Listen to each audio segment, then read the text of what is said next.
क्या हाल चाल। चलो बहुत बढ़िया, बढ़िया ही होना चाहिए। एक बार फिर आप सभी के सामने हाजिर हो चुका हूं।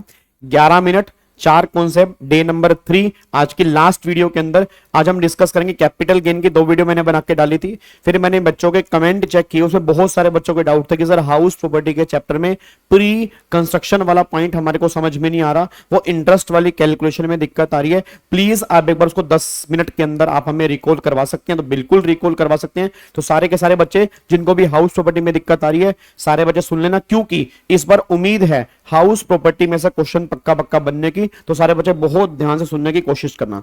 अगर मैं हाउस प्रॉपर्टी की बात करता हूं, पहले एक बार हाउस प्रॉपर्टी की इनकम को निकालने का ना फॉर्मेट समझते हैं। फॉर्मेट क्या निकल के आता है, सबसे पहले हम जीएबी रखते हैं, जीएबी के अंदर से म्युनिसिपल टैक्स माइनस करते हैं। म्युनिसिपल टैक्स कौन सा माइनस करते हैं, paid by owner during the previous year. मतलब जिस ईयर की हम इनकम निकाल रहे हैं उस साल में उसके ओनर ने जितने भी म्युनिसिपल टैक्स पे कर दिए हों वो सारे के सारे माइनस हो जाएंगे, चाहे वो अगले साल के हों, चाहे पिछले साल के हों, चाहे करंट ईयर के हों। डिडक्शन पेड बेस पर मिलती है और ओनर ने पे किया हो, पेबल बेस पे नहीं मिलती है। और अगर टेनेंट ने पे किया होगा तो बिल्कुल भी नहीं मिलेगी। इसको माइनस करके फिर तुम्हारी एनएवी आती है। एनएवी के अंदर 2 डिडक्शन माइनस होंगे, 24A 24B। 24A में स्टैंडर्ड डिडक्शन कितनी मिलती है, जितनी भी एनएवी है उसका 30%। फिर आता है सबसे मेन 24B। अब 24B किसका है, 24B है हमारे इंटरेस्ट ऑन लोन का। अब गवर्नमेंट कहती है जो भी आपने हाउसिंग लोन लिया है उस हाउसिंग लोन का जो भी तुम इंटरेस्ट पे करते हो उसकी हम तुम्हें डिडक्शन देंगे 24B के अंदर। बट 24B पे जाने से पहले एक बार फटाफट से जीएवी की कैलकुलेशन याद कर लो। जीएवी अगर आपको निकालना है तो 4 वैल्यू होना जरूरी है। कौन कौन सी, एफआरवी, एमवी, एसआर, एआर। पहले कंपेयर क्या करोगे, एफआरवी और MV, whichever is higher. जो हायर आएगा वो क्या आएगा, एफआर1। किससे कंपेयर करोगे, SR, whichever is less. जो लेस आएगा वो क्या बनेगा, ईआर। किससे कंपेयर करोगे, एआर से। फिर मैंने कहा अगर एआर ज्यादा है तो एआर ही जीएवी होगा, अगर एआर कम है तो रीजन चेक करने होंगे। अगर एआर के कम आने का रीजन वैकेंसी है तो फिर तो एआर ही जीएवी बनेगा, और अगर रीजन वैकेंसी नहीं है फिर तुम्हारा ईआर जो है वो जीएवी बनेगा। इस बेस पे कैलकुलेशन करते हैं। तो यहां तक हमने जीएवी निकालना सीख लिया। अब अगर मैं इंटरेस्ट ऑन हाउसिंग लोन की बात करूंगा तो गवर्नमेंट कहती है देखो जी, आपने इंटरेस्ट ऑन हाउसिंग लोन वाले केस में उससे पहले क्वेश्चन ये है कि आपने जो लोन लिया वो लोन किस पर्पस के लिए लिया। अगर लोन आपने लिया सेल्फ ऑक्यूपाइड प्रॉपर्टी के लिए, आपने लोन किसके लिए लिया, सेल्फ ऑक्यूपाइड प्रॉपर्टी के लिए, तो हम तुम्हें डिडक्शन देंगे मैक्सिमम 30,000, या अगर 3 कंडीशन सेटिस्फाइड कर दोगे तो हम 2 लाख रुपए तक के आपको डिडक्शन दे देंगे सेल्फ ऑक्यूपाइड वाले केस में। 3 कंडीशन कौन सी, पहली बात लोन आपने लिया हो 1 अप्रैल 1999 या उसके बाद, लोन आपने लिया हो परचेज और कंस्ट्रक्शन के लिए। तीसरी कंडीशन, जब से आपने लोन लिया उस डेट से नहीं, जब से लोन लिया उस ईयर के एंड से 5 साल के अंदर अंदर तुमने कंस्ट्रक्शन या घर परचेज कर लिया हो। अगर 3 कंडीशन सेटिस्फाइड तो लिमिट 2 लाख रुपए की है, नहीं तो लिमिट जो है वो 30,000 तक मिलेगी, बस ये पर ध्यान। बट हां, अगर आपने लोन लिया लेट आउट हाउस के लिए तो लेट आउट वाले केस में कोई लिमिट नहीं है। अगर लोन लेट आउट हाउस के लिए है, जितना मर्जी इंटरेस्ट पे करोगे सारे के सारे की डिडक्शन तुम्हें मिल जाएगी लेट आउट वाले केस में। फिर एक बच्चा कहता है सर ये तो समझ में आ रहा है, बट कई बार क्या होता है वो एक कॉन्सेप्ट था प्री कंस्ट्रक्शन वाला, वो क्या था मेरे बच्चे, मैंने वो ये कहा था जैसे मान लो आपने जिस ईयर में लोन लिया, अब लोन लिया घर की परचेज करने के लिए, आपने घर परचेज किया फॉर एग्जांपल 4 साल के बाद।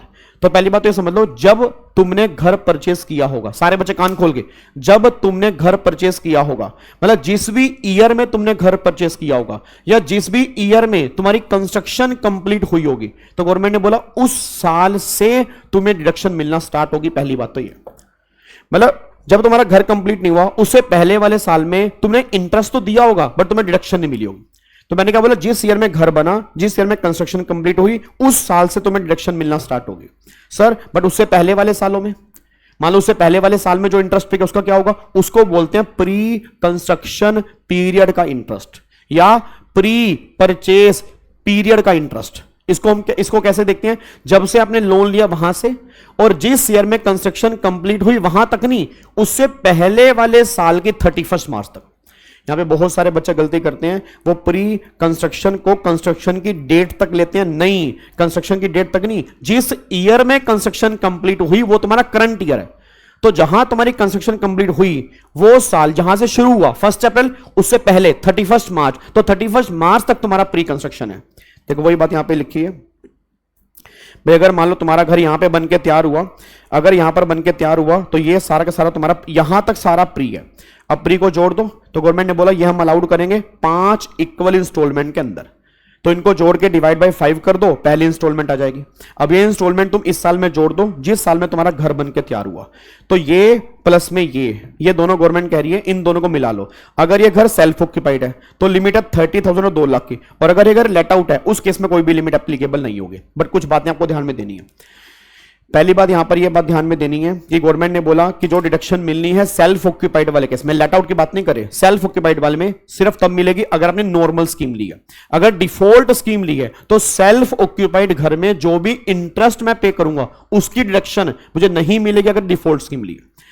दूसरी बात, एक बात मैंने और आपको बताई थी, बाकी सारा का सारा ट्रीटमेंट सेम है, बस ये सेल्फ ऑक्यूपाइड वाला घर है उस केस में इंटरेस्ट की डिडक्शन डिफॉल्ट स्कीम वाले केस में नहीं मिलती, लेट आउट वाले की मिलती है, और नॉर्मल स्कीम में चाहे लेट आउट हो चाहे डिफॉल्ट हो दोनों की मिल जाती है। बस ये पर ध्यान दो, ये सारी बातें आपके यहां पे निकल के आ रही हैं।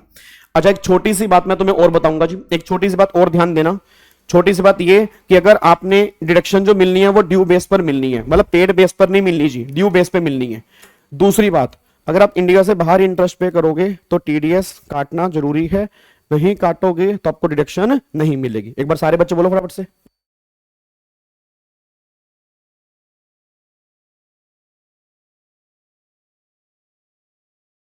एक सेकंड रुकना जी, बस एक सेकंड रुक जाओ।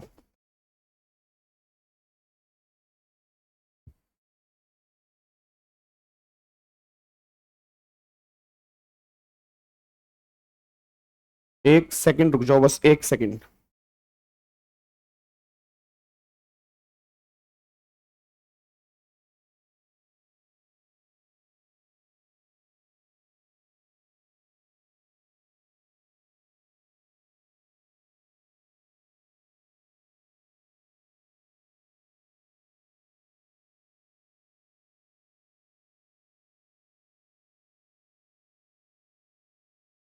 हाँ जी, तो उसके बाद एक पॉइंट और ध्यान देना जी, जो हमें इंटरेस्ट है, अगर मान लो कोई पैनल इंटरेस्ट है, अगर मान लो हमारा कोई भी पैनल, पैनल का मतलब क्या होता है, मान लो मैंने इंटरेस्ट पे नहीं किया, उस इंटरेस्ट पे कोई इंटरेस्ट और मेरे को देना पड़ रहा है, तो उस इंटरेस्ट की डिडक्शन मेरे को नहीं मिलेगी, तो पैनल इंटरेस्ट की डिडक्शन नहीं मिलती। फिर एक पॉइंट हमने और डिस्कस किया था कि अगर आपने कोई फ्रेश लोन लिया पुराने लोन की रीपेमेंट करने के लिए, तो उस फ्रेश लोन पे जो भी तुम इंटरेस्ट पे करोगे उसकी डिडक्शन आपको मिल जाएगी। ये बातें बस आपको ध्यान देनी है। अच्छा, ये तो हो गया हमारा इंटरेस्ट वाला पॉइंट हो गया। फिर ना कई बच्चों को दिक्कत आती है, सर पार्टली वाले केस में दिक्कत आती है, तो कोई दिक्कत वाली बात नहीं है, क्वेश्चन ध्यान से पढ़ना। उसने बोला कि इतना पोर्शन सेल्फ ऑक्यूपाइड है, इतना पोर्शन लेट आउट है, तो जो भी तुम्हें एफआरवी, एमवी, एसआर दिया है उसको उस पोर्शन में डिवाइड कर दो, क्योंकि सेल्फ ऑक्यूपाइड की तो जीएबी नील बनेगी, लेट आउट वाले पोर्शन की निकालनी पड़ेगी। तो गलती से ना पूरी वैल्यू मत लेना, उतने उतने पोर्शन में डिवाइड करना। फिर जो तुम म्युनिसिपल टैक्स निकालोगे वो भी लेट आउट वाले पोर्शन का ही निकालना, क्योंकि सेल्फ ऑक्यूपाइड वाले पोर्शन में म्युनिसिपल टैक्स की डिडक्शन नहीं मिलती। और ऐसे अगर तुम्हें हाउसिंग लोन का इंटरेस्ट दे रखा है तो उसको पोर्शन में डिवाइड करना, क्योंकि सेल्फ ऑक्यूपाइड वाले केस में तुम्हारा लॉस आएगा क्योंकि जीएबी तो होगी नहीं। और फिर जितना लेट आउट वाला होगा, लेट आउट वाले पोर्शन में से लेट आउट वाला माइनस करना, इस तरह से क्वेश्चन करना। हमने क्वेश्चन डिस्कस किए भी थे प्रैक्टिस सेशन के अंदर, तो ये बातें मेन मोटी मोटी हाउस प्रॉपर्टी में आती हैं। और एक बात और ध्यान देना, अगर तुम्हें रिकवरी हो रही है अनरियलाइज रेंट की या एरियर्स ऑफ रेंट की, तो जो तुम्हें रिकवरी हो रही है वो सारी टैक्सेबल मत करना। 30% की डिडक्शन माइनस करने के बाद 70% जो आएगा उतनी ही रिकवरी टैक्सेबल करनी है। That is section number 25 capital A. फिर को ओनर वाले केस में आपको पता है, को ओनर वाले केस में अगर मान लो लेट आउट वाला पोर्शन है तो कोई दिक्कत नहीं है, पूरी इनकम निकालो, फिर जो जिसकी इन्वेस्टमेंट है उस रेशो में उसको डिवाइड कर दो।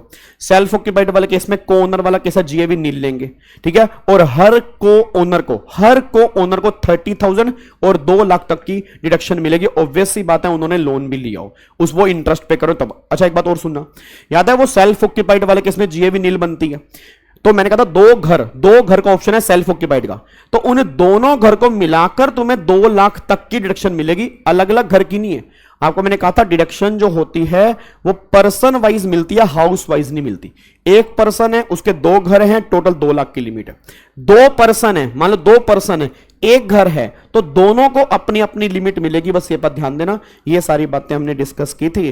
तो फिर मिलूंगा कल 3 वीडियो के साथ दोबारा, और कल हमारी ऑलमोस्ट ये सीरीज का लास्ट 3 सेशन है। आपको मैंने 4 दिन कहा था कि 3-3 4-4 सेशन आएंगे, तो कल हम डिस्कस करेंगे कुछ बातें। अगर आपको एडिशनल डिस्कस करनी है तो मुझे कमेंट बॉक्स में डाल देना, मैं कोशिश करूंगा कल की 3 वीडियो में वो पॉइंट्स कवर करने की। थैंक यू सो मच, जय Hind, God bless you, love you all, thank you so much.